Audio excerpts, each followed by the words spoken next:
Olá a todos. Hoje é sábado, 21 de março de 2026. E nosso querido amigo Mark Sloboda está conosco. Ele está aqui conosco. Bem-vindo de volta, Mark. Nima, obrigado por me receber. É sempre uma honra e um prazer participar do Dialogworks. É uma honra ter você conosco, Mark. E vou começar pelo que está acontecendo no Oriente Médio. Há explosões. Da última vez que conversamos, Era um mundo totalmente diferente. Agora, mudanças drásticas estão acontecendo no Oriente Médio. E as últimas notícias mostram que Donald Trump, de alguma forma, quer enviar tropas para o solo do Irã. Estão falando sobre a ilha Hark. Estão falando em enviar fuzileiros navais para a região sul do Irã para invadi-lo.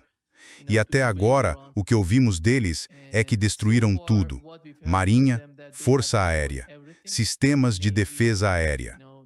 Qual é a sua leitura do que está acontecendo agora no campo de batalha e de toda a dinâmica política e militar? Mal. sim, houve uma citação na revista The Economist de todos os lugares, a revista britânica que, você sabe, é extremamente pró-ocidental e anti-russa. Mark, desculpe interromper. Por favor, visitem boost.tu, @TheRealPolitic. Esta é a página do Mark e ele está colocando muita coisa lá. Lá você encontra muita informação. Então você pode achar muita informação lá e vai gostar, tenho certeza. Mas vá em frente, Mark. Desculpe interromper. Nem um pouco. Quero dizer, se você tem uma inclinação masoquista por mais cinismo, fatalismo e realismo, então, por todos os meios. Então, sim, a revista The Economist publicou uma citação na última semana. Foi de um dos repórteres deles que estava comentando no Twitter X. E ele disse isso. Sim, sim. Evidentemente é verdade que os Estados Unidos destruíram 100% das capacidades militares do Irã. No entanto, na verdade, 0% das capacidades militares do Irã foram destruídas.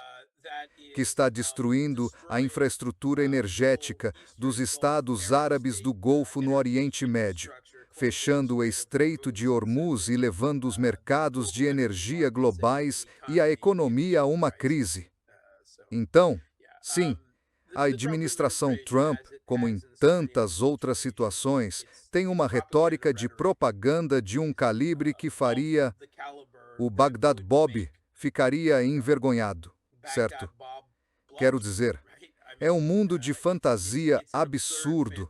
Os Estados Unidos são esse absurdo, sabe, tribunal do imperador sem roupas, em que ninguém pode dizer, quero dizer, a grande mídia ocidental não ousa dizer que nada disso é verdade. Quer dizer, é bastante impressionante.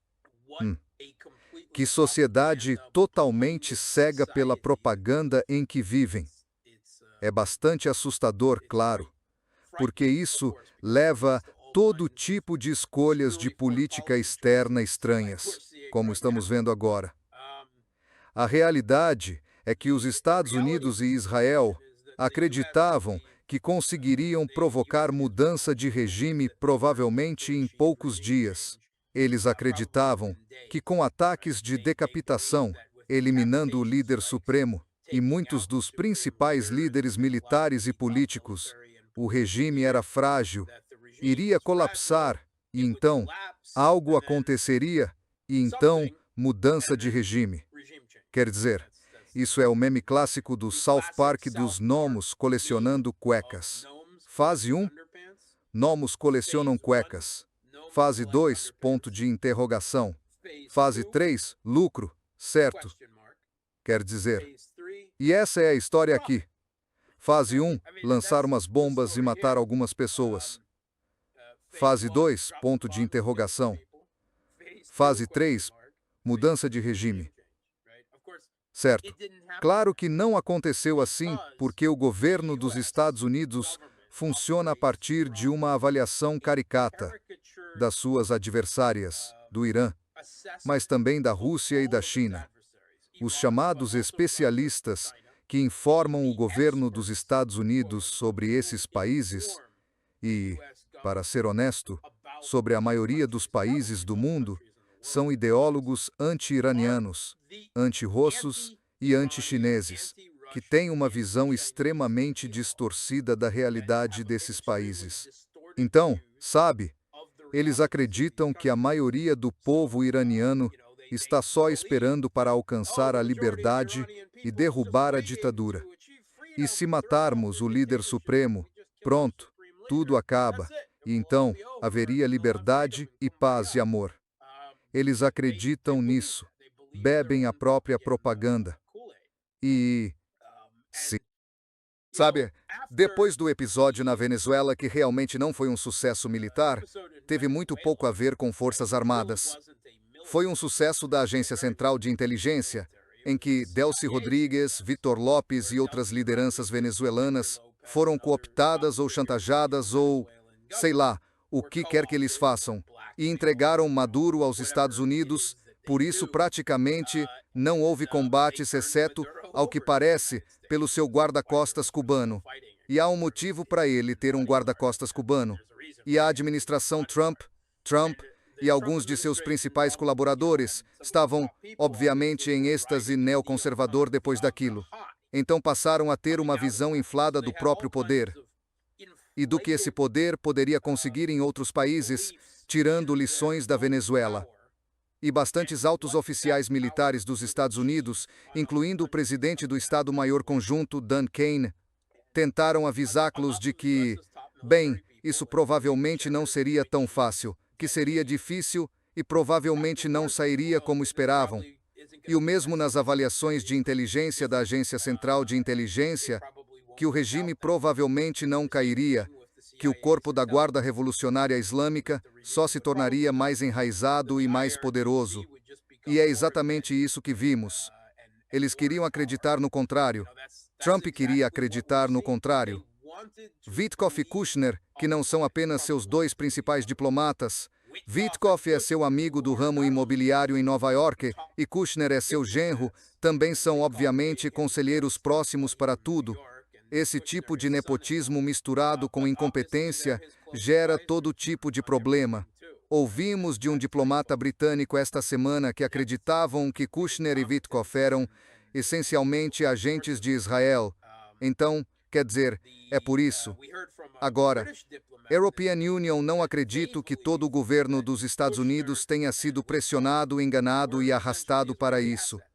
Quer dizer, Trump pode agir como uma criança grande e imatura, mas não é, certo? Ele é um adulto, ele é, em muitos aspectos, o líder do país mais poderoso do mundo. E os Estados Unidos não se deixam arrastar para nada. São os Estados Unidos que arrastam. Isso não isenta Trump de responsabilidade pelo que aconteceu. Mas a mudança de regime não aconteceu. Mesmo depois de o líder supremo, o chefe do corpo da Guarda Revolucionária Islâmica, e, bem, vários outros, o ministro da Defesa e outras pessoas terem sido mortos. E reuni-los todos no mesmo lugar enquanto os Estados Unidos montavam uma armada ao largo da costa foi estúpido. Vamos ser honestos. Quer dizer, eles tinham um pacto de martírio em massa ou quê?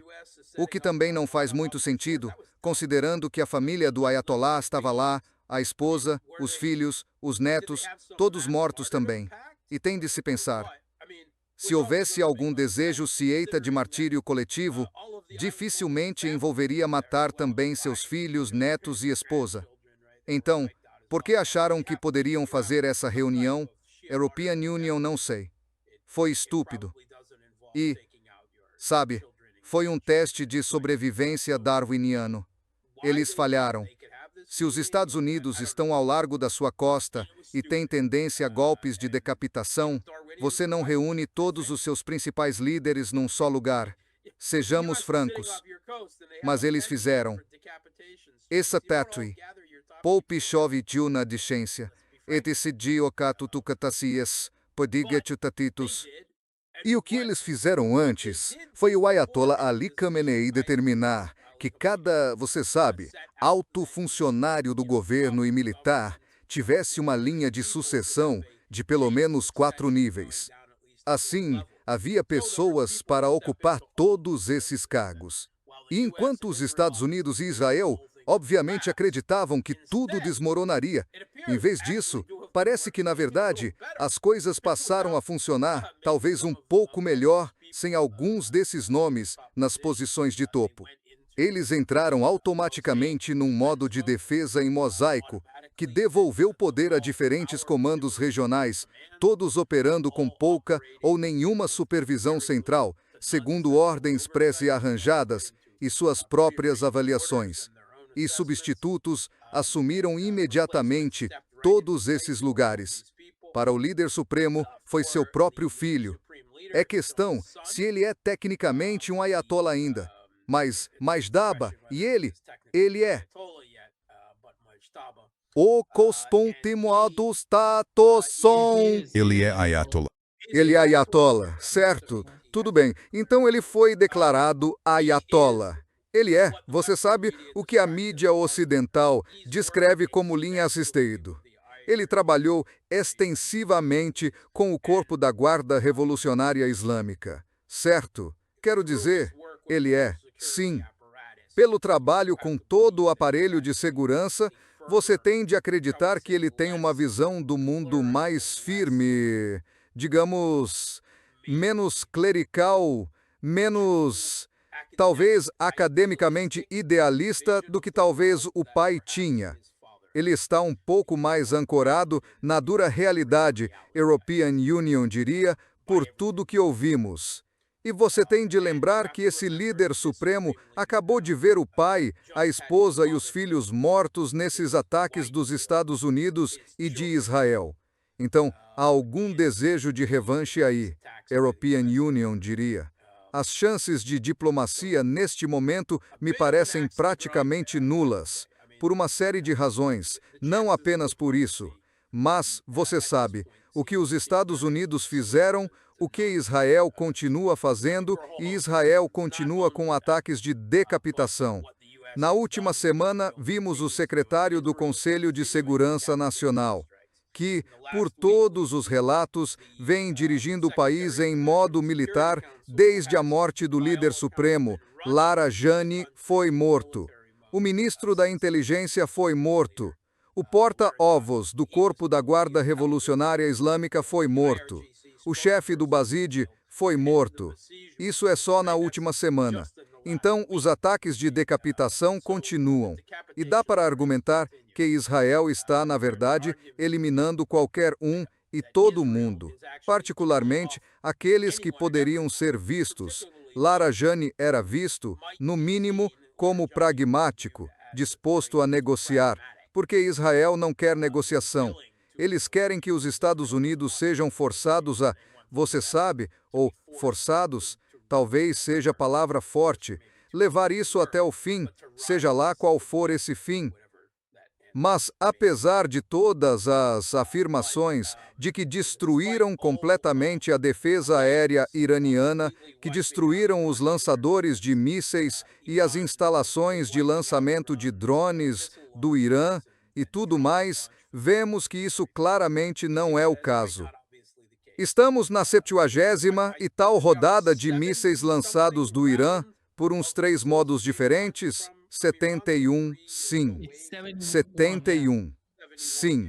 E, na verdade, nos últimos dias esses números aumentaram, não de modo insignificante, para mísseis balísticos e de cruzeiro, mas dramaticamente nos lançamentos de drones. Os lançamentos de drones aumentaram nos últimos dias. Portanto, claramente, isso não é verdade. European Union os postei na minha própria página. Tenho certeza de que muitos de vocês já os viram. São instalações subterrâneas reforçadas, não apenas buracos no chão, instalações subterrâneas de alta tecnologia. O Irã sabia que isso vinha, sabia disso há muito tempo, e construiu instalações subterrâneas reforçadas para lançar seus mísseis e seus drones, para guardar suas lanchas rápidas e mísseis de cruzeiro antinávio e assim por diante, o que os torna muito difíceis de atingir e destruir. Então eles têm unidades suficientes disso para continuar. O comando e controle está funcionando surpreendentemente bem.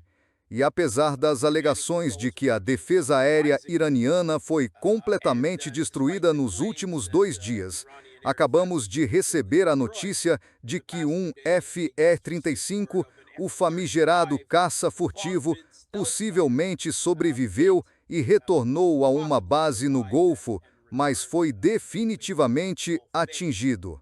E, segundo os iranianos, foi atingido em espaço aéreo iraniano. Então, claramente, a defesa aérea ainda está funcionando.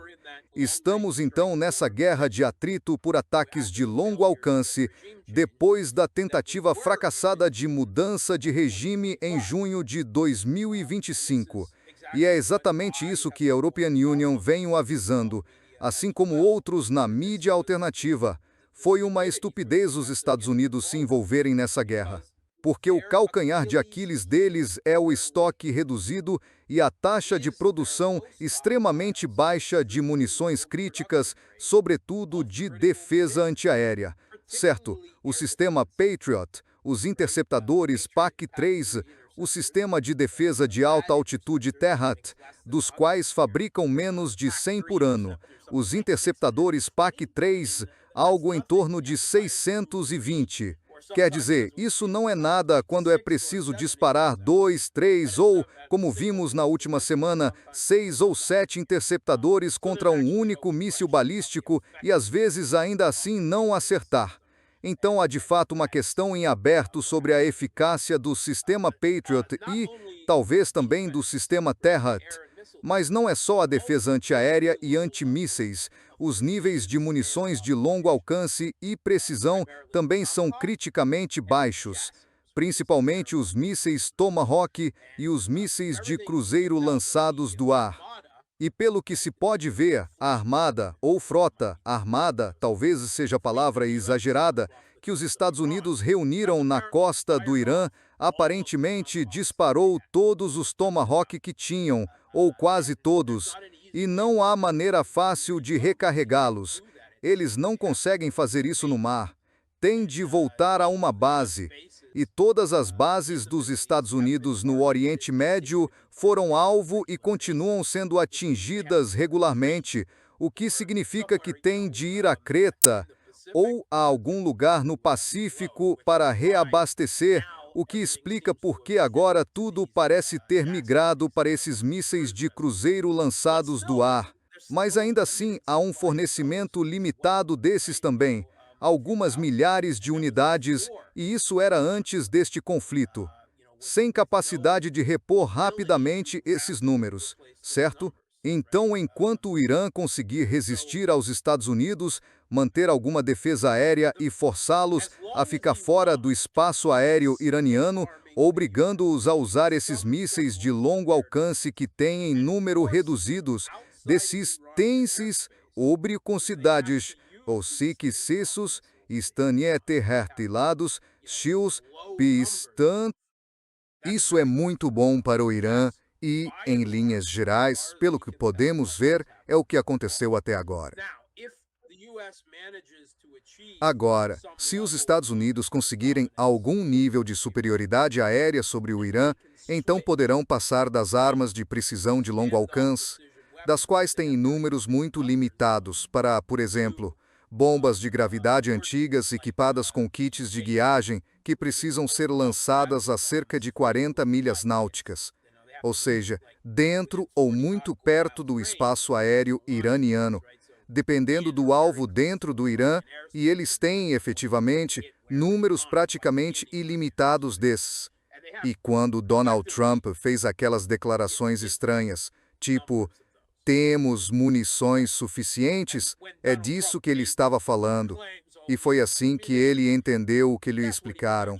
Isso seria péssimo para o Irã.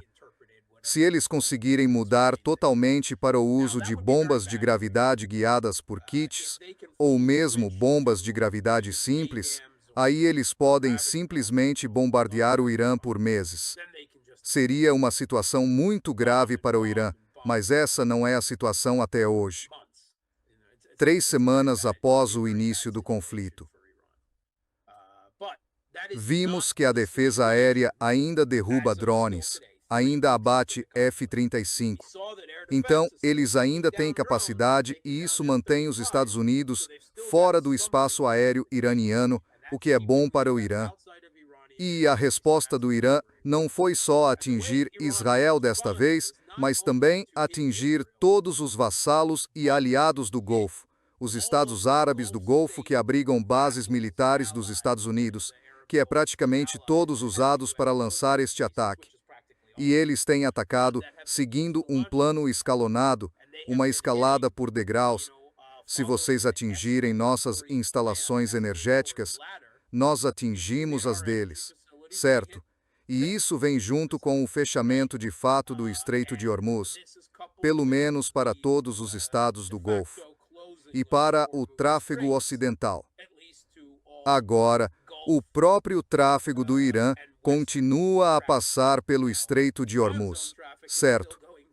Na verdade, segundo alguns relatos, eles estão exportando mais óleo pelo Estreito de Hormuz do que antes do conflito. Petroleiros com destino à China estão passando, alguns paquistaneses, alguns indianos. Portanto, quem não faz parte do Ocidente consegue fazer arranjos. Mas a conjugação do dano à infraestrutura energética desses países do Golfo com o fechamento do Estreito de Hormuz. Esta é a opção sanção do Irã. É a opção nuclear deles. Eles estão travando uma guerra assimétrica contra os Estados Unidos e Israel. O objetivo deles é fazer os mercados de energia entrarem em pânico, causando pânico na economia global até que Trump e Netanyahu parem. Esse é o jogo deles agora. E isso lhes dá uma enorme vantagem. Os Estados Unidos não têm capacidade certa de desobstruir o Estreito de Hormuz.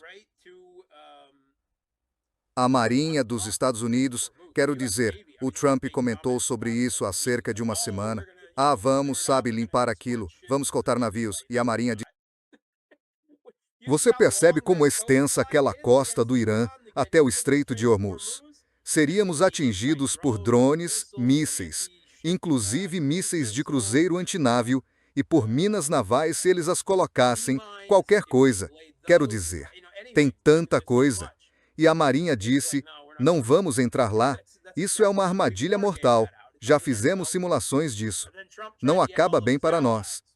E então Trump tentou mobilizar todos os seus aliados, ou supostos aliados, Reino Unido, França, Japão, Coreia do Sul, até a China. Vocês têm de ir lá e liberar o Estreito de Hormuz. E todo mundo, não, isso é com vocês. E ele ficou furioso, quer dizer, ele dava ataques de birra como criança, ameaçando a organização do Tratado do Atlântico Norte, esse tipo de coisa. Mas a realidade é que os Estados Unidos alcançaram outro limite geopolítico. E isso significa que, agora, o Irã tem dominância na escalada neste conflito ao manter o Estreito de Hormuz fechado e a capacidade de infligir danos à infraestrutura energética dos estados do Golfo, aliados aos Estados Unidos vassalos, aliados e assim por diante. E isso chegou ao auge nas últimas 48 horas, quando Israel, ou os Estados Unidos, conforme você interprete, atacaram o campo de gás Salt Pass no Irã. Este é o maior campo de gás do mundo. Então, isso é sério. E esse campo de gás, quer dizer, ele se estende, sabe, por baixo. Ele está ligado ao Catar. O lado iraniano chama de Salt Pass, mas é, na verdade, a parte norte do campo, que vai para o sul até o Catar. E o que o Irã atingiu imediatamente, em retaliação, foram as instalações de gás natural liquefeito de Ras Laffan, no Catar, destruindo 17% da capacidade de liquefação e refino de gás natural liquefeito do Catar. Agora, todo o setor de gás natural liquefeito já estava paralisado por causa das ameaças de danos por drones e outros ataques. Eles são o segundo maior exportador de gás natural liquefeito do mundo, o que levou o preço do gás a disparar na Europa e em países como a Coreia do Sul e o Japão, que dependem muito dele. Mas agora isso é um dano permanente, certo? E dizem que os danos são extensos. Não é algo que possam substituir ou consertar da noite para o dia. Isso custou a eles dezenas de bilhões de dólares para instalar, e levou anos para fazer isso. Então, mesmo se este conflito terminasse amanhã, os mercados, especialmente o de gás, não voltariam ao normal por anos. Então, Trump recuou e colocou toda a culpa em Netanyahu. Enquanto isso, os israelenses dizem que os Estados Unidos estiveram totalmente envolvidos nessa operação. E isso provavelmente é verdade. Parece que Trump, não sei por que não acreditaram que os iranianos reagiriam de imediato seguindo seu próprio roteiro de escalada, mas reagiram. E os mercados, os de energia, enlouqueceram. E os Estados Unidos dizem, sem mais ataques a essas instalações. Pelo menos por enquanto, não. Parem, parem, parem. Israel, pare. E então, mais ameaças no Irã. Mas, obviamente, o que Trump estava fazendo era recuar, certo?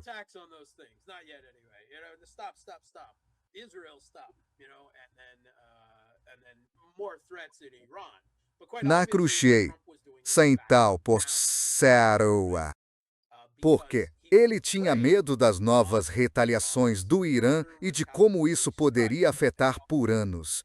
O Irã tem toda uma lista de alvos, uma lista escalonada de instalações por todo o Oriente Médio que pode atingir, e que vão, à medida que os Estados Unidos e Israel sobem a escada escalatória contra o Irã, podem subir nessa escada e arruinar permanentemente os mercados de energia e de comércio no Golfo, o que, claro, vai afetar o mundo todo. E isso é incrível. Até agora, na verdade, ou talvez no último ano, dava para considerar o uso de terras raras pela China como uma alavanca contra os Estados Unidos também. Mas até o ano passado, realmente, os Estados Unidos ocupavam essa posição de hegemonia, certo? Que eles instrumentalizavam sua economia e a arquitetura financeira global que controlavam contra outros países, certo? Com sanções, com o corte do sistema de mensagens financeiras interbancárias, toda essa guerra econômica existencial que impuseram à Rússia. E a Rússia resistiu, mas não tinha realmente meios para revidar diretamente. Já o Irã está numa situação existencial, e tem os meios, e revidou nos mercados globais de energia, na economia mundial, e instrumentalizou a economia global contra os Estados Unidos. Além disso, colocaram em xeque toda a relação entre esses estados árabes do Golfo e os Estados Unidos, porque supostamente os Estados Unidos estão lá para lhes garantir segurança. E está acontecendo o oposto. Eles estão sendo alvo justamente porque os Estados Unidos estão lá e usam as instalações que lhes forneceram. Isto tem consequências enormes que podem mudar a economia global e a ordem mundial, como o conflito na Ucrânia, mas especialmente no que toca à energia e afins. Talvez ainda mais. É impressionante. E o conflito já se espalhou por todo o Oriente Médio e além. Certo, houve ações do Sri Lanka até a ilha de Creta. Isso mostra até onde o conflito se espalhou. E no norte, do Mar Cáspio e da Geórgia até, sabe, os pontos mais ao sul da Arábia Saudita e dos estados do Golfo. Isto é um conflito regional. Ele se espalhou horizontalmente tão rápido, envolvendo tantos países. E os danos? Mark, notícia de última hora. O Irã acabou de atingir Dimona. E aqui estão as imagens. 20 pessoas foram atingidas. E está acontecendo. European Union vi esses relatos antes de começarmos. Chequei as notícias e ainda havia relatos. Mas a história é: Os Estados Unidos, depois de lançar ataques sobre o campo South Pass e depois recuar, estão tentando outro passo escalatório e atingiram a usina nuclear de Bushehr. Bem, não a usina em si, mas prédios que fazem parte do complexo, ontem. E hoje, ao que parece, atingiram o sítio de enriquecimento nuclear de Natanz. E o Irã respondeu subindo o nível da escalada e revidando em Dimona. E para quem não sabe, Dimona é uma usina nuclear de Israel. Mas, mais importante, é também onde fazem enriquecimento nuclear e constroem suas armas nucleares. Isto é outra das opções nucleares do Irã. Na verdade, quando o European Union fazia simulações de guerra na universidade, essa era sempre uma opção para usar contra Israel. Se Israel usar uma arma nuclear, você atinge esse local em Israel. E é como se fosse a sua própria arma nuclear. Acho que provavelmente foi um aviso, não era algo com intenção de destruir completamente o reator. Esses reatores, na verdade, são construídos para suportar muitos danos, então há uma questão aí. Mas provavelmente foi um aviso, certo? Porque o mesmo aconteceu em Bushehr. Bushehr é um caso interessante. É uma usina nuclear no Irã, construída em grande parte pela Rússia e operada em grande medida por russos. A Rosatom tinha, no início deste conflito, cerca de 640 funcionários lá, que operavam essa usina. European Union li, há cerca de uma semana, que centenas deles foram evacuados, mas imaginem, não sei quantos, mas ainda havia alguns lá. European Union viu os ataques a Bushehr ontem, por Israel, essencialmente como uma ameaça à Rússia. Tirem todo o seu pessoal do país agora e provavelmente parem de ajudar o Irã também, o que, claro, a Rússia não vai receber bem. Mas, ao seguir com o ataque a Natanz hoje, isso passa outra imagem. Não é só uma ameaça à Rússia, é um passo adiante na escalada, atingindo instalações nucleares iranianas. E o Irã está nesse modo de toma lá, dá cá, e não um revidar simples e proporcional. Eles sobem direto na escada da escalada, então eles vão para Dimona. Como o European Union disse, este primeiro foi provavelmente um aviso, uma demonstração do que eles podem fazer. Gentoai, sair, com uma serer. Mas isso é ótimo. Mark, deixa a European Union mostrar outra filmagem que acabou de sair. Uau! Uau! Eu... Uau! Que tal isso? As coisas estão completamente fora de controle.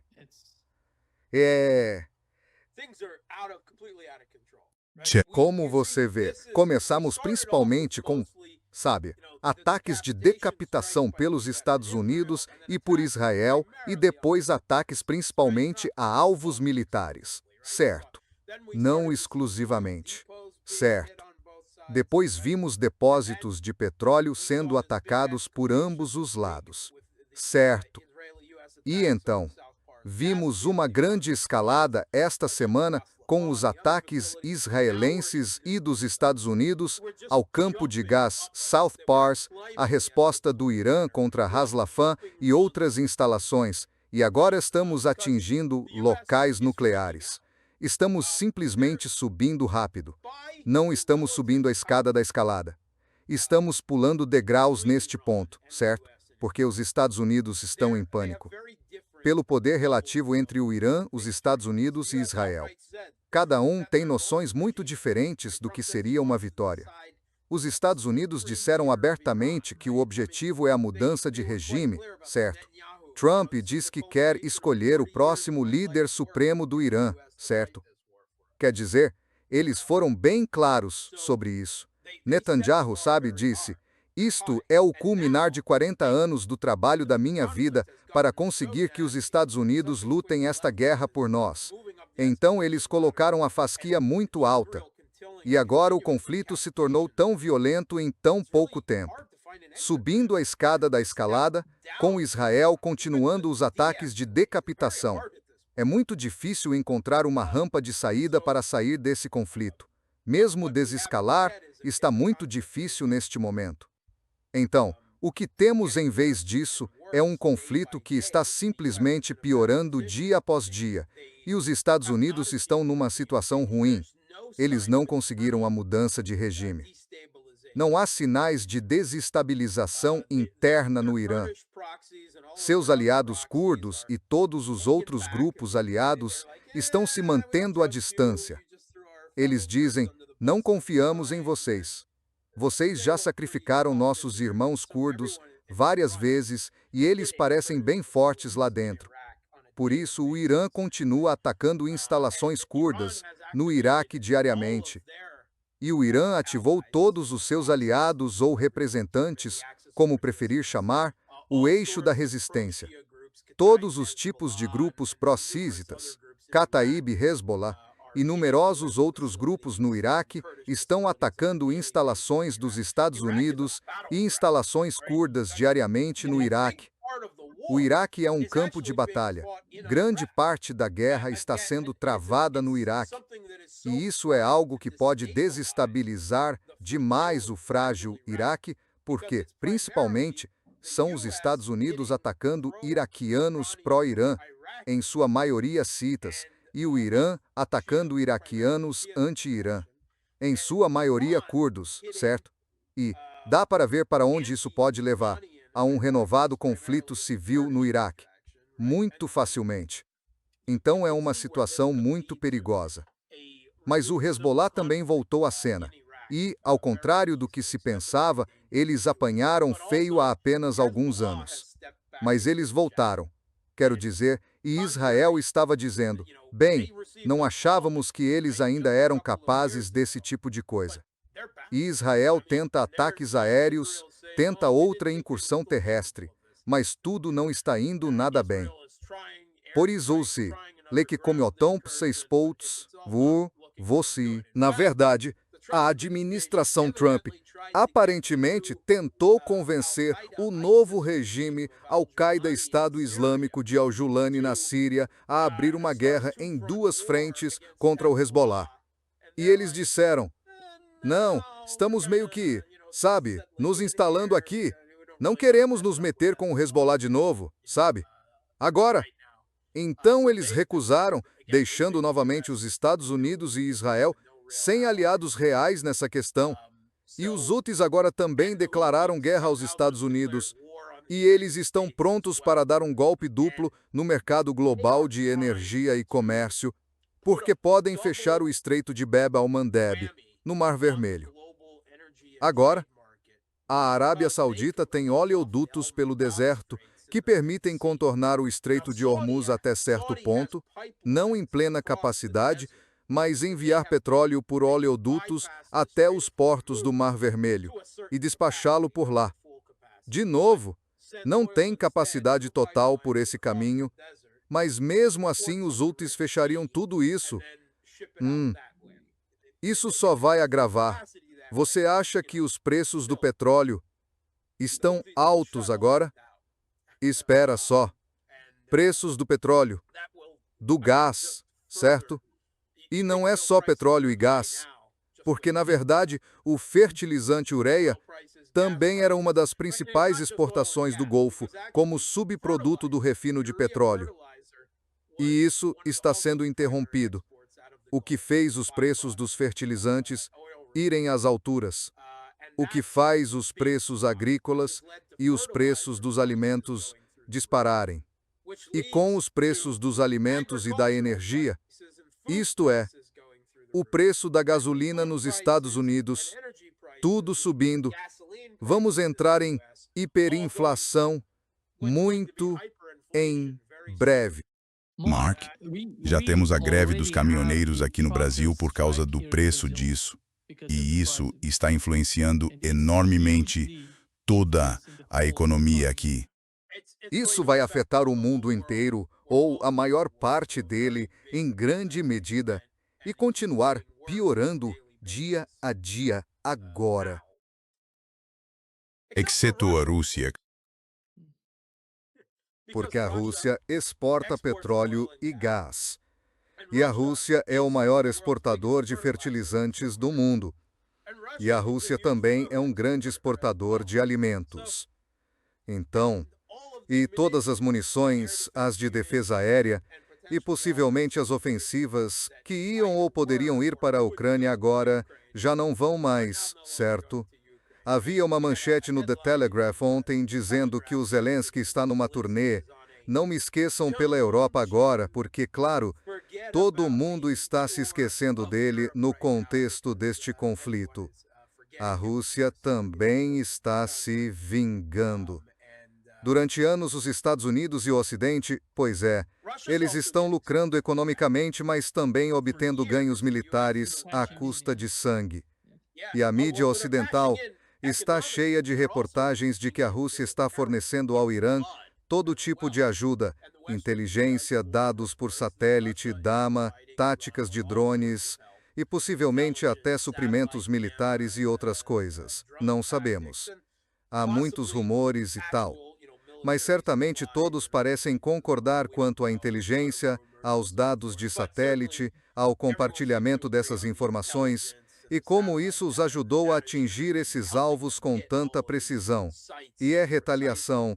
E, sabe, a Europa está gritando como a Rússia ousa ajudar os iranianos a atingir, sabe, os Estados Unidos e os israelenses e, sabe, seus vassalos do Golfo. E a Rússia responde: vocês não têm, vindo usando o regime de Kiev como força por procuração para nos atacar nos últimos 4 anos. A vingança é uma cadela, não é? Quer dizer, então, agora, tudo isso se deve em certa medida ao fato de ser vitalmente importante geopoliticamente para a Rússia e para a China que os Estados Unidos não consigam promover uma mudança de regime no Irã, certo? Até aí, isso é ótimo para a Rússia, quero dizer, do ponto de vista frio e pragmático da geopolítica. Mas enquanto o governo iraniano sobreviver, e salvo uma depressão global que faria tudo desabar no curto prazo, isso é muito bom. Na verdade, os Estados Unidos até retiraram algumas. Eles não disseram exatamente que retiraram sanções. Anunciaram isenções temporárias para petroleiros que já estavam no mar. Não é muito, mas é um recuo. Qualquer recuo simbólico nas sanções, neste momento, é um sinal do fracasso dessas políticas contra a Rússia. A Rússia, no momento, está lucrando com o petróleo, o gás e os fertilizantes, certo? E tudo mais. E militarmente eles estão revidando contra o Ocidente, certo? Então, do ponto de vista do Kremlin, claro que as coisas ainda podem dar errado e eles querem garantir que o governo iraniano sobreviva, mas estão explorando essa situação ao máximo. E não sabemos o que a China está fazendo, certo? Os dados de satélite quase certamente fazem parte disso. O que mais há, não sabemos. Mas considerando que o Irã exporta praticamente todo o seu petróleo para a China, e isso representa uma parcela significativa, não a maioria, mas uma parte importante da matriz energética chinesa, eles também têm interesse em preservar o governo iraniano. E agora, da, da, da, quer dizer, as coisas ainda podem piorar. A defesa aérea iraniana poderia ser completamente destruída nos próximos dias, e aí parte do cálculo mudaria. Os Estados Unidos poderiam bombardear livremente o espaço aéreo iraniano, e isso seria ruim. Mas agora, o Irã tem vantagem escalatória. Tudo o que os Estados Unidos estão fazendo para escalar ataques contra instalações de energia no Irã. Eles podem revidar ainda com mais força contra, por exemplo, locais no Golfo, bases militares dos Estados Unidos ou contra Israel. E os Estados Unidos estão absolutamente indignados e frustrados. E Trump está dividido entre aumentar a escalada e procurar uma saída, declarar vitória e voltar para casa. Ele está claramente dilacerado entre esses dois impulsos agora. Eles obviamente não têm um plano sobre como proceder neste momento. Claro, isso é muito perigoso quando os Estados Unidos estão assim. E sempre temos que lembrar que Israel possui armas nucleares, assim como os Estados Unidos, o que é em si uma forma extrema de dominância escalatória. Mas, claro, isso teria enormes repercussões políticas, diplomáticas e globais se chegasse a esse ponto. Não vejo as coisas chegarem tão longe. Pelo menos ainda não. Mas certamente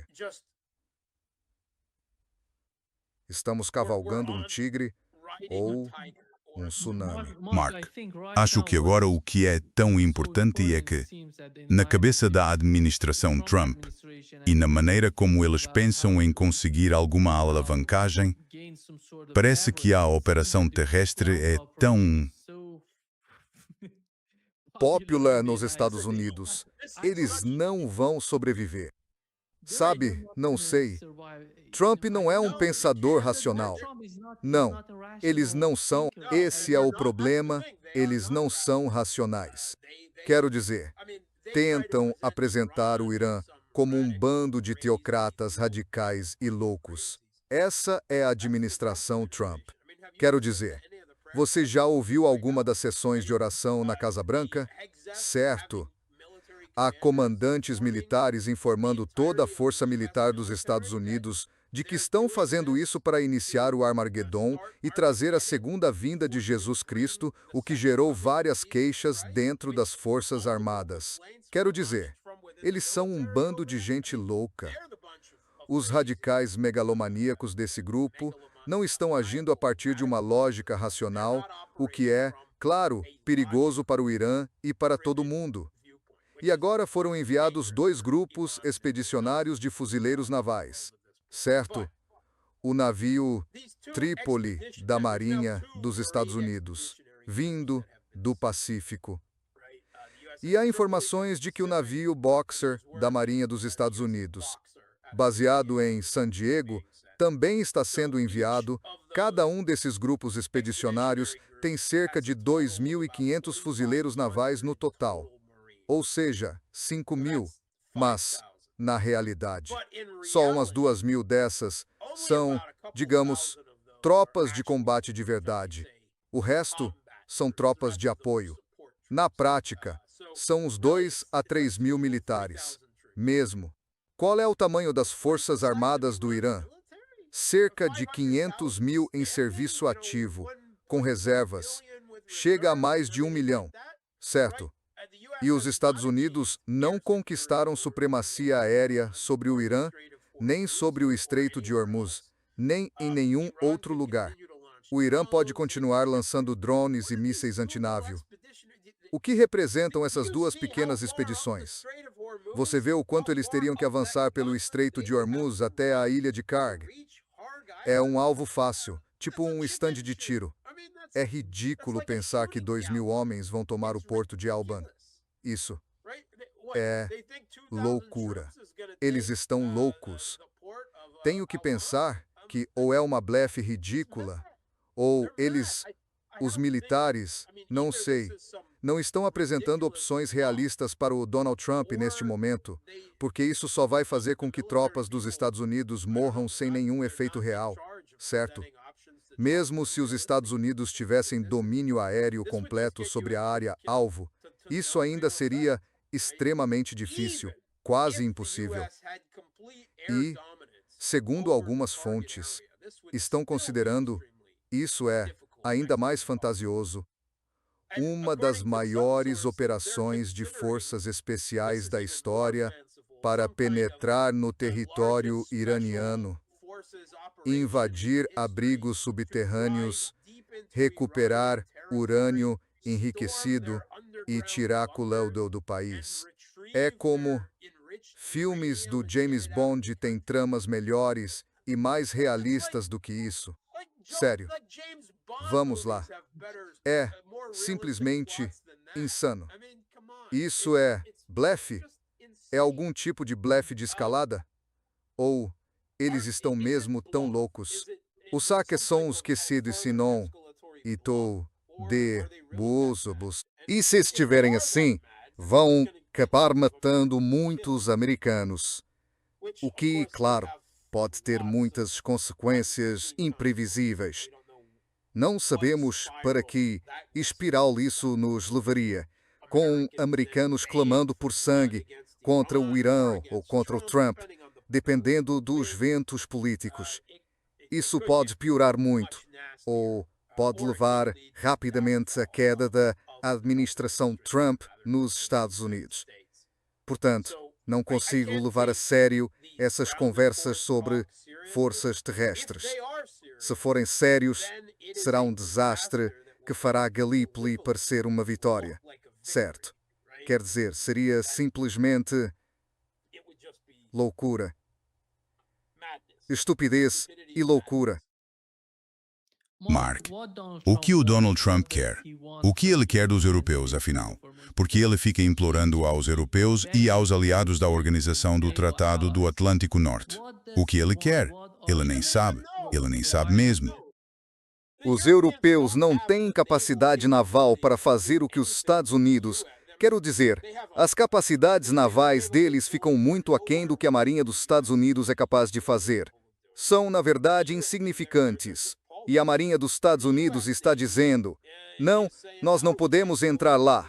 Vamos levar tiros. A única coisa que os europeus poderiam fazer seria se tornar mais alvos para os iranianos atingirem. Quer dizer, usar dalos como escudos humanos em navios? Não sei. Acho que ele só quer os europeus a bordo principalmente por razões políticas, certo? Não necessariamente por motivos militares. E talvez eles entendam isso e enviem alguma força simbólica ou algo assim. Mas, por razões políticas internas, eles não estão fazendo isso agora. Agora, há uma questão real. Os Estados Unidos têm uma real escassez de capacidade de desminagem naval. Eles realmente não têm capacidade nesse momento, certo? Os navios de combate litorâneo deveriam assumir essa função quando os demais navios de desminagem foram descomissionados e eles se mostraram totalmente incapazes. Então, quero dizer, eles podem querer pedir emprestado alguns navios de desminagem à Europa, não que a Europa tenha tantos assim. Ainda assim, ninguém faz desminagem no mar durante combates. Isso nunca foi feito. Ninguém jamais fez isso. Mark, o Irã está conversando com 20 países, inclusive o Afeganistão. Eles contataram autoridades iranianas. Querem fazer algum tipo de acordo entre o Irã e os seus países. Não vejo o Irã minando o estreito. Eles não precisam ir tão longe. Seria um passo de escalada. Obviamente escolheram não fazer isso porque agora tem a capacidade de deixar o tráfego passar seletivamente pelo Estreito de Hormuz, mesmo que o minassem, dependendo dos tipos de minas que usassem. Tenho certeza de que tem várias. Isso seria muito mais difícil. E isso seria um enorme salto na escada da escalada. É um roteiro de escalada para, enfim, outra situação ainda mais elevada de escalada.